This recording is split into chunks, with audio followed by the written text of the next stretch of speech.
નમસ્કાર, ગુજરાત ફર્સ્ટમાં આપનું સ્વાગત છે. હું છું આપની સાથે વિકાસ મકવાણા. સમાચારની શરૂઆત કરીએ. સુરતમાં ટેક્સટાઇલ માર્કેટની આગ હજુ પણ કાબૂમાં નથી આવી. રિંગ રોડની શિવશક્તિ ટેક્સટાઇલ માર્કેટમાં છેલ્લા 24 કલાકથી આગ લાગેલી છે. 24 કલાક કરતાં વધુ સમય વીતી ગયો છે, છતાં પણ આગ કાબૂમાં નથી આવી રહી. ફાયર વિભાગની ટીમ ભારે જહેમત ઉઠાવી રહી છે. અનેક વેપારીઓ જેમને લાખો કરોડોનું નુકસાન ગયું છે, તેમનો માલ આગમાં ખાક થઈ ગયો છે. આગની વિકરાળ જ્વાળાઓ ડ્રોન કેમેરામાં પણ કેદ થઈ હતી. લાખો લીટર પાણીનો મારો છતાં આગ હજુ પણ બેકાબુ છે. બારડોલી, નવસારી સહિત સુરત ફાયર વિભાગનો કાફલો પણ ઘટનાસ્થળે પહોંચ્યો. સુરતની અન્ય ઇન્ડસ્ટ્રીયલ કંપનીના લશ્કરો પણ કામે લાગ્યા. ટેક્સટાઇલ માર્કેટમાં માત્ર પ્રથમ અને બીજા માળની આગ કાબૂમાં આવી છે. આજ અંગે વાતચીત કરીશું. ન્યૂઝરૂમથી અમારી સાથે ઉમંગ જોડાઈ ગયા છે. ઉમંગ, 25 તારીખે આગનો બનાવ બન્યો, ત્યારબાદ આગ કાબૂમાં આવી જાય છે, એકનું મોત થાય છે. ફરી એકવાર 26 તારીખે આગ લાગે છે અને એ એવી આગ લાગે છે કે જે હજુ સુધી કાબૂમાં નથી આવી રહી. સુરતમાં હાલ ત્યાં શું પરિસ્થિતિ છે, ત્યાંથી શું પ્રતિક્રિયા આવી રહી છે, વેપારીઓનું શું કહેવું છે? ચોક્કસથી વિકાસ, પહેલા તો એ કહેવું છે કે સુરતને શાંઘાઈ બનાવવાની વાત થઈ રહી છે. હજારો કરોડો રૂપિયાનું બજેટ છે એસએમસીનું છે એ ફાળવવામાં આવે છે. આવડું મોટું ટેક્સટાઇલ ઇન્ડસ્ટ્રીનું માર્કેટ અને જ્યારે પણ કોઈ ઇન્ડસ્ટ્રી હોય તો એને સંલગ્ન તમામ સુવિધાઓ મળી રહે. કોઈ પણ આવો બનાવ બને તો એને પહોંચી વળવા સક્ષમ હોવું જોઈએ એસએમસી, અને સાથે જ ઇન્ડસ્ટ્રીઝના જે પણ આખી ઇન્ડસ્ટ્રી છે એની પાસે ફાયરની પૂરતી સુવિધાઓ હોવી જોઈએ. એ બધું ક્યાંક જોવા મળ્યું, પરંતુ છેલ્લે જ્યારે વાત આવે સુરત મ્યુનિસિપલ કોર્પોરેશનની તો ક્યાંક એ ન પહોંચી વળ્યું.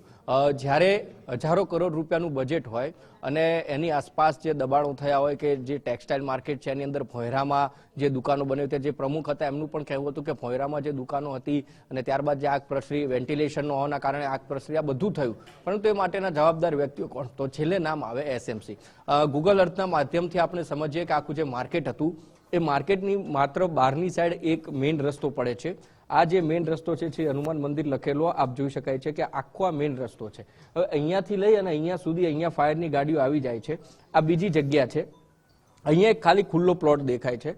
આ એક બીજું માર્કેટ અથવા તો બીજી એક કોમ્પ્લેક્સ છે અને આગ જે લાગી છે એનો ધાબાનો વિસ્તાર દેખાય છે, ધાબુ. અને આ મેઇન આ આખું જે તમને દેખાય છે એ આ શક્તિ માર્કેટ છે આખું, અને ત્યાં આગળ આગ લાગવાનો બનાવ બન્યો છે. હવે અહીંયા પણ આપ જુઓ તો ક્યાંય પણ ફાયરની ગાડી જઈ શકે એ પ્રકારની વ્યવસ્થા નથી. માત્ર લગભગ અહીંથી આપણે આટલું અનુકલન કરીએ તો માંડ 200 મીટર જેટલો સ્પેસીસ ખુલ્લો હશે કે જ્યાં આગળ ગાડી જઈ શકે. એ પછી અહીંયા જોઈએ તો ત્યાં પણ એટલો જ 200 મીટરનો રસ્તો ખુલ્લો જોવા મળે છે. એ પછી અહીંયા ક્યાંય પણ ફાયરની ગાડીઓ આગળથી અહીંયા સુધી જ પહોંચી શકે. આ બાજુ શેડ મારી દીધેલો છે એટલે અહીંથી ફાયરની ગાડી જઈ શકે તેમ નથી. અહીંયા ખુલ્લી જગ્યા છે, પરંતુ આ બાજુથી પણ ફાયરની ગાડીઓ આવી શકે એ પ્રકારની કોઈ પણ વ્યવસ્થા તે જોવા નથી મળતી. પાછળથી તો ભૂલી જાવ કે ફાયરની ગાડી છે પહોંચી શકે. બીજી મહત્વની વાત કે અહીંયા પેરેલલ એક બ્રિજ આવેલો છે. બ્રિજ ઉપરથી પણ ફાયરના જે ગાડીઓ હતી એમણે ક્યાંક મારો ચલાવ્યો હતો, પરંતુ એ પણ ક્યાંક ત્યાં આગળ ના પહોંચી શક્યો અને એના કારણે આગ છે કાબુમાં ના આવી.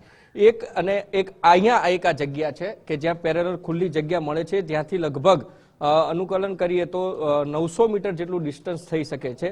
900 મીટરથી ડિસ્ટન્સથી લગભગ ફાયર છે એ પાણીનો મારો ન ચલાવી શકે. અને બીજી એક આ જગ્યા છે. બીજે ક્યાંય પણ આ જોઈએ તો ખુલ્લી જગ્યા નથી દેખાતી. માત્ર એક ખુલ્લો જે રોડ છે જે પેરેલલ આ આખું માર્કેટ, આવડું આ માર્કેટ છે, આ આખા માર્કેટની બાજુમાં એક જ રસ્તો જઈ રહ્યો છે. એની સિવાય બીજે ક્યાંય ખુલ્લી જગ્યા નથી દેખાતી. એટલે ક્યાંક દબાણોની જે વાત છે એ પણ ક્યાંક અહીંયા આગ જે વિકરાળ થઈ અને કાબુમાં લેવાના માટેના જે પ્રયત્નો હતા એમાં ક્યાંક એ દબાણો પણ જવાબદાર હોઈ શકે. બીજી મહત્વની વાત કે ઘણી વખત એવું થયું છે કે ફાયર વિભાગ સાથે મોટી મોટી સીડીઓવાળા મશીનો છે, પરંતુ એન ટાઈમે નથી ખુલતા. ગઈ વખતે પણ આગ જ્યારે લાગી તક્ષશિલાથી લઈને વચ્ચે જ્યારે હમણાં એક આગ લાગી હતી ત્યારે પણ એ જે હાઇડ્રોલિક સીડી જે હતી એ મશીન આખું પાછું મોકલવું પડ્યું હતું. અને એના જ કારણે ક્યાંક બજેટ ફળવાઈ જાય છે, સાધનોને વસાવી પણ લેવામાં આવે છે, પરંતુ એનું મેન્ટેનન્સ ન થવું અને સાથે સાથે જે બુદ્ધિપૂર્વક રીતે આગ ઉપર કાબુ કેવી રીતે મેળવવો અથવા તો પહોંચવું કઈ રીતે, એ ક્યાંક કુનેહ છે એ એસએમસીમાં ન દેખાય. એના કારણે આજે 2 દિવસ થઈ ગયા, હજી પણ આગ મહદઅંશે કાબુમાં આવે એવું કહેવું પડે છે.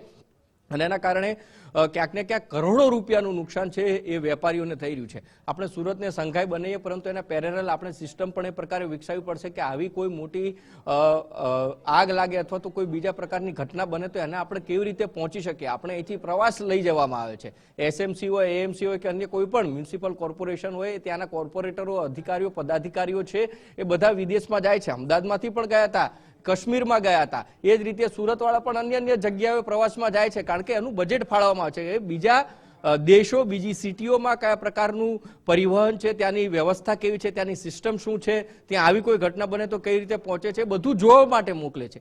જોઈને આયા પછી થાય છે શું કે અધિકારીઓ કહે છે કે આટલું જોઈએ, પરંતુ એ સિસ્ટમમાં લાવ્યા પછી એને મેનેજ કરતા ક્યાંક ન આવડતું, એની અણઆવડત છે એ આપણા અધિકારીઓમાં દેખાય છે. અને હજુ મુખ્ય કારણ રહ્યું વિકાસ કે 2 દિવસ થઈ ગયા, હજી મહદઅંશે આગ કાબુમાં આવી છે એવું કહેવું પડે. અને આગ હજી સંપૂર્ણ કાબુમાં નથી આવી. એ ક્યાંક એસએમસી માટે નામોશી ભર્યું એક કામ છે એ અહીંયા દેખાઈ રહ્યું છે. જી બિલકુલ, આભાર ઉમંગ, અમારી સાથે જોડાવા બદલ, વાતચીત કરવા બદલ.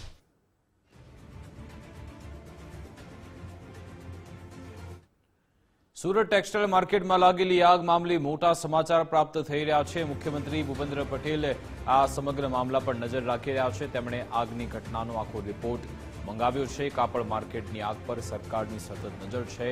આગ પર ગૃહરાજ્યમંત્રી હર્ષ સંઘવીએ પણ નિવેદન આપ્યું. તેમણે કહ્યું 24 કલાકથી ફાયરની ટીમ કાર્યરત છે. આગને સંપૂર્ણ કાબૂમાં લેવા પ્રયાસ થઈ રહ્યા છે. અન્ય કંપનીઓની પણ મદદ લેવામાં આવી રહી છે તેવું હર્ષ સંઘવીએ કહ્યું.